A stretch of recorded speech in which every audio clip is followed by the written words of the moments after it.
1వ వార్డు హరిజనపేటలో వినాయక చవితి ఉత్సవాల్లో భాగంగా మాజీ కౌన్సిలర్ కన్నమ్మ ఆధ్వర్యంలో బ్లడ్ అచ్చు ఆధ్వర్యంలో రక్తదాన కార్యక్రమం నిర్వహించారు.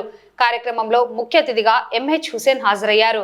రక్తదానం చేసేందుకు అధిక సంఖ్యలో స్వచ్ఛందంగా యువకులు పాల్గొని రక్తదానం చేశారు. ఈ సందర్భంగా బ్లడ్ అచ్చు మాట్లాడుతూ మాజీ కౌన్సిలర్ కన్నమ్మ వినాయక చవితిని పురస్కరించుకొని భక్తితో పాటు ఇలాంటి రక్తదాన సేవా కార్యక్రమాలు నిర్వహించడం చాలా మంచి పరిణామం అన్నారు. రానున్న కాలంలో ఆమె ఆధ్వర్యంలో ఇలాంటి ఎన్నో సేవా కార్యక్రమాలు నిర్వహించాలని, వారికి తన సహాయ సహకారాలు అందించేందుకు ఎల్లప్పుడూ సిద్ధంగా ఉంటామని బ్లడ్ అచ్చు తెలిపారు.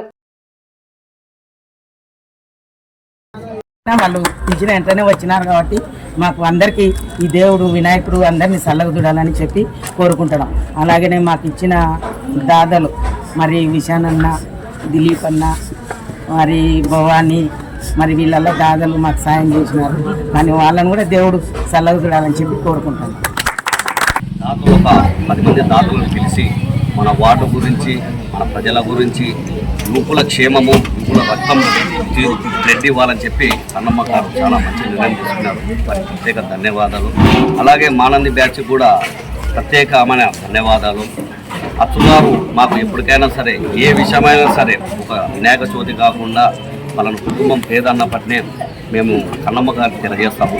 మొన్న కూడా రీసెంట్గా వచ్చేసి వేరే వాళ్ళకు సరుకులు 5,000 సరుకులు ఇచ్చి చేసినాడు.